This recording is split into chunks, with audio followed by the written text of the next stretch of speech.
Hi everyone. This video is a book review about a book that I recently completed reading, and it is titled The Cozy Life. Rediscover the joy of the simple things through the Danish concept of hygge, and it is written by Pia Edberg.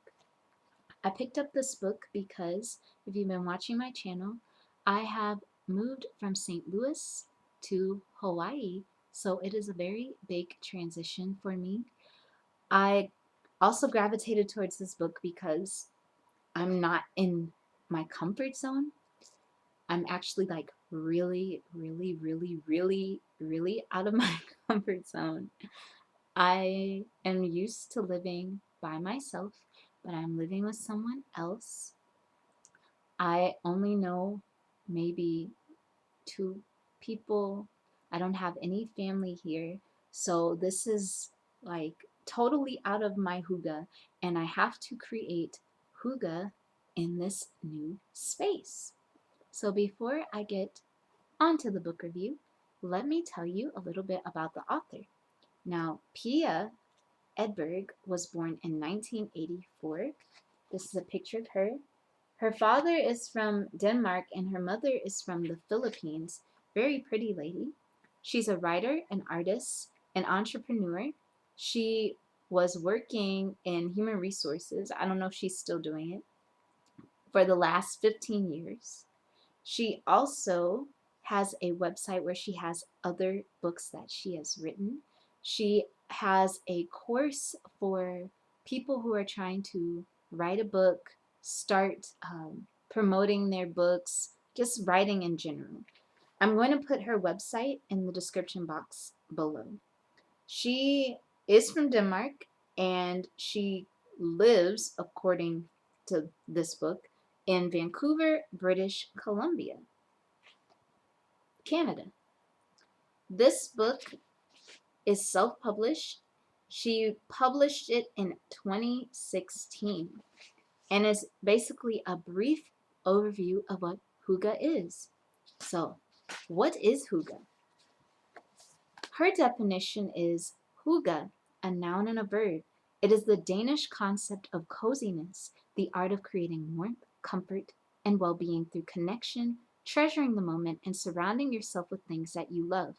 I thought for the longest time that hygge was pronounced hygge because of the spelling with a Y. I'm not familiar with, Danish words. She says, hygge is a treasured cultural phenomenon among the citizens of Denmark, which is consistently voted as one of the happiest countries in the world. So it was voted happiest in 2013 and 2014 and came in third in 2015. I thought that was pretty interesting because according to her, it has like 17 hours of darkness. Her life, she was born in Falster, which I guess is in Denmark. Her mother had moved to Denmark from the Philippines. Every year we chop down our Christmas tree. So she moved from Canada. No, she moved from Denmark to Canada, a small suburb outside of Vancouver, Canada. And just the basic concept of hygge is it doesn't have to be, according to her, it doesn't have to be a lot of things. If you're minimalist, I think it is simple to create hygge. But hygge is not just minimalism. You have to have some type of relationships, some type of value to the things that you own. Hygge also includes other people. Not just like, oh, I'm in a big rave where there's just hundreds of people. It's mostly intimate. Your close friends, maybe your goldfish, your frog, your cats, cuddle up with a good book. It's all about feeling comfortable. It's all about feeling safe. What I notice is that hygge is both a noun, she says, and a verb, and does not have a direct translation in English. It is centered around cozy activities. It also includes a mental state of well-being and togetherness. It is often a planned affair. A planned affair. It can be as simple as curling up and reading a good book on the sofa. Now, most of the examples that she has in this book, a lot of the hygge activities happen in winter. Think Christmas. Think about Christmas time. The Christmas, if you're old enough, that you saw in little storybook village towns and like little storybooks about Christmas. Oh, it was a small little village town and all of the villagers came out and they all had their little candles.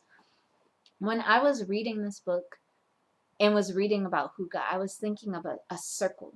Just imagine a circle, and in that circle are the intimate people that you love, a table with candles, some warm food, everybody sharing stories, laughing, just feeling like a little tight hug. That is what hygge feels like. In my own life, I felt hygge in certain situations. One was when I was 14 and in the writing group that I used to be involved in. There were 10 of us, and that was very hygge because we were always together. The next time I felt it was in college when everybody in the dorm building would gather together on the same floor and we would all share stories and share snacks. That was very connected and close knit. In fact, I never really got that experience again after my freshman year of college. Another time I felt hygge was when I went to church back home. The church that I ended up going to for 4 years, there were only 6 members, and every Sunday we would gather together around a table, eat, laugh, talk, call each other throughout the week. That was the closest connection I have ever felt with any type of church I have ever been to in my life. And I haven't felt it since. So those are examples of hygge, just the connectedness of it. She says that hygge's roots originate in Denmark, a Scandinavian country in Northern Europe. Denmark has over 17 hours of darkness per day. The Danish respect for the simple things is related to the concept of jantelov. Jantelov? It looks like janteloven, but it's Janteloven. And it states that you are no better than anyone else. I think that is a good concept because if you feel that you are no better than anyone else, you will be treated with respect, or you will treat others with respect as well as yourself, no matter what their class or race or anything. She says that hygge is also found in other countries. One example is Japan, wabi sabi, which is finding the beauty in things that are imperfect. There is friluftsliv, which is open air life from Norway. There's a version of hygge in Germany and a version of hygge in Holland. Her father, who grew up in hygge, in the 1940s, or well, he's 75, so he's born in like the 40s. He says there are a lot of things that you have to have for hygge. You need togetherness with family, friends, and neighbors, candle lights and the smell of wood, smoke from a wood stove. You start to feel good. It's a matter of liking it, and you are together with people that you like. He says when it got cold, everybody would gather in the kitchen because that's where the cast iron stove was cooking. It was too expensive to heat the whole house up, but they were never idling. They were always busy. They would sit with candles while knitting. Families would tell stories of their youth and everything they experienced in their lives. I think sometimes when you don't have a lot, you have more than enough. Sometimes the things, our objects, our technologies get in the way of this intimate connection that we have with people. How many times have I wanted to talk to a friend and I couldn't because they were busy? They were over here. I can only talk to them on the phone. I could only talk to them online. That's why YouTube is so popular. Some people don't have people near them, so they have their YouTube and they create their own little YouTube family. It's kind of funny. It's like my little family on here, even though I don't know, I maybe know like a handful of you guys, but I don't know all of you guys. But still you watch me, which I'm like, watch. We're a family now. says it starts with being cold outside. Maybe you were out having a long walk or whatever. Now, where I am in Hawaii, it is not cold. It's maybe like 60 something degrees right now. It's raining every day. I haven't been here long enough to create hygge. I haven't created hygge here because I don't have my own space. When I have my own space, I naturally create hygge. Everybody has their own version of it. My ex-boyfriend, who is in web design, his hygge is like his apartment laid out with his television over here and his sleek furniture and his books and his workout things and his gigantic computer screens, like his technology. That is his hygge, the minimalistic, sleek technology. My best friend, her hygge is cozy over here, trinkets over there, an altar over there, an altar to like her ancestors over there, an altar in the closet. That's her hygge. My hygge, if you've seen my apartments that I've been in, it's always the same. Books, pretty little dishes, a cozy chair, a cozy bed with lots of pillows, bookshelves everywhere, candles, and of course, plants draping from every corner, plants hanging from the window, plants in a corner over there, plants in the kitchen, plants on the floor, just plants everywhere. I want it to look like a little storybook forest. That is my version of hygge. And if you'd like, you can share what your version of hygge is in the comments below, because you can give me ideas. I will not feel hygge until I get my own land, which is what I came here for. I came here to buy land and get a house built. Once I get that house built, once I get that land, I'm going to build another house, get that sold, and I'll be out of here. I'll be like, I want to have safe havens in different places. So personally, I don't feel like I'll be here forever unless I'm forced to be here forever. That's really how it's gonna be. Because where I was feeling pretty hygge, even though there was gunshots outside and whatever gang war was going on. When that wasn't happening, I felt pretty cozy. When you have enough, you know, memories and coziness wherever you are. So if you are a person who is not in a hygge condition for yourself, I think that experience is to help you strengthen yourself. Sometimes you are in those situations in order to let go of certain things. Maybe there's objects you need to let go of. Maybe you need to expand your comfort zone. Maybe this is to teach you gratitude for the things that you have already in your possession. Or maybe it is to teach you that the earth is your home and that you can live everywhere, anywhere. Foundations of hygge. How do we hygge? It is a very personal and individual thing. It is an internal, emotional, psychological phenomenon.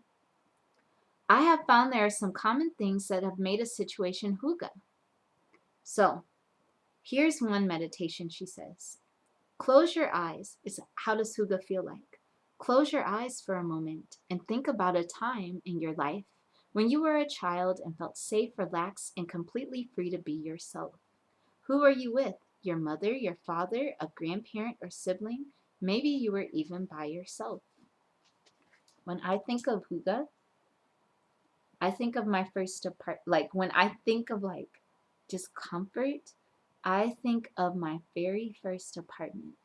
Even though it was kind of ratchet there, I made it so comfortable that if anything went wrong, I'm like, I just want to go home.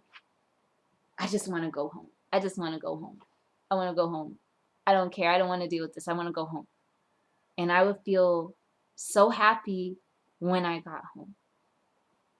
But at that point, I didn't feel safe because my neighbor orchestrated a break-in, and that's how I left that first apartment.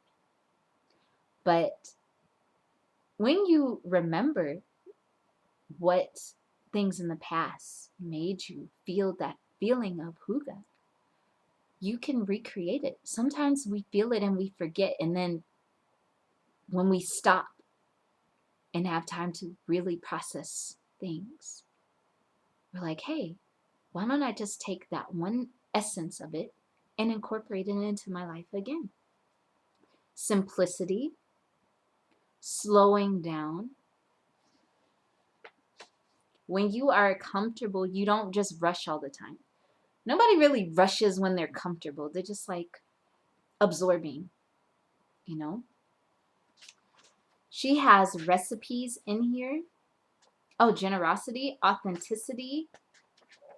Those are some concepts. She has recipes in here. Most of them are Danish recipes, like pancakes and different things. Too long to read over there. She also gives some ideas of how to make your home hygge. Textures, like soft textures, lighting, candle lights. She prefers candle. But make sure that if you live in a home, you make sure your candles are safe. If you don't want a candle, you can get light dimmers or maybe even Christmas lights. Bringing the outdoors inside, so bringing plants inside, color, unexpected designs.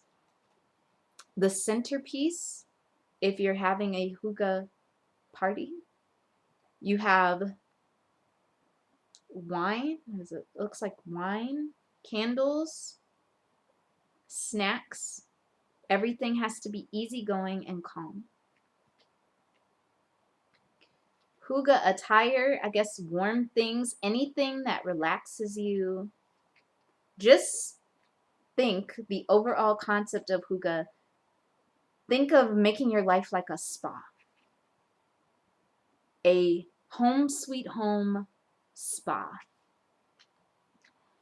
She also lists some activities that you can do to bring hygge into your life. Watching a sunset or a sunrise, having a picnic in the park, reading a good book, like he just curled up reading a book, intimate candlelit dinners, enjoying a cup of coffee. I would rather have a smoothie because I've only had coffee one time, and that was November 2019. Turning off technology, renting a cabin, starting a book club. Minimalism. Minimalism means getting rid of excess distractions.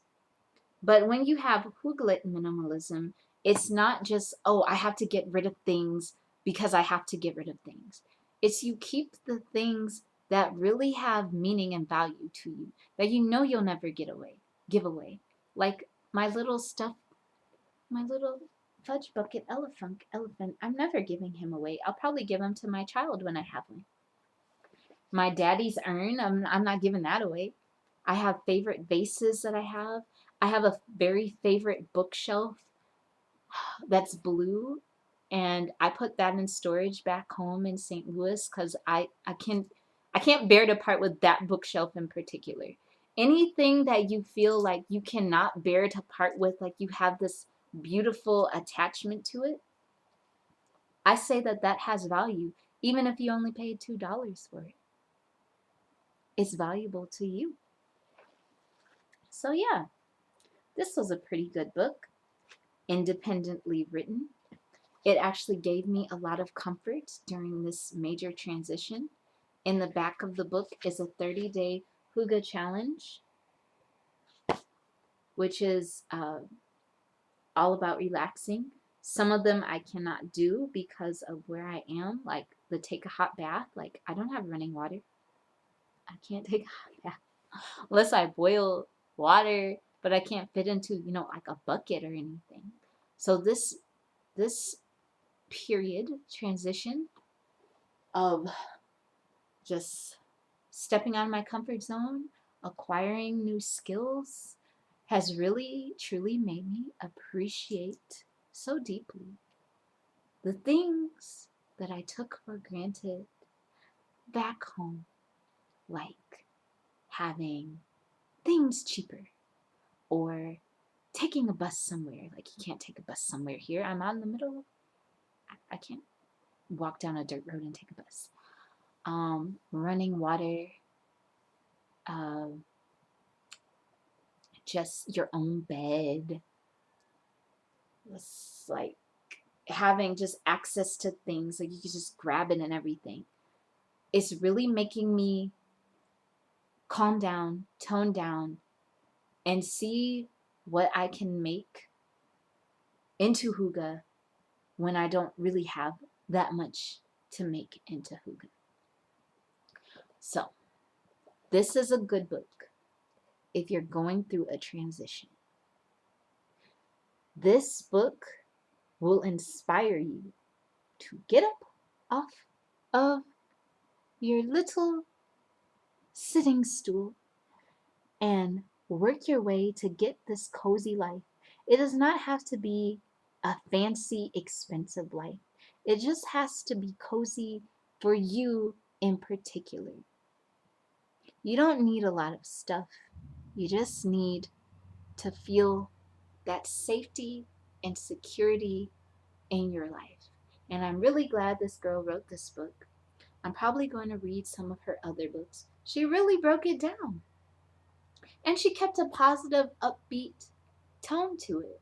So it actually alleviated some of my stress and gave me a vision of what I want for the future. So I do recommend this book. Don't forget to put in the comments below your version of hygge. So that way I can get my own ideas that I might incorporate into my future home as well. I will be back in a week or less with another book review for you. I love you all, and I will talk to you all later. Have a nice night or evening wherever you are. Bye bye, everyone.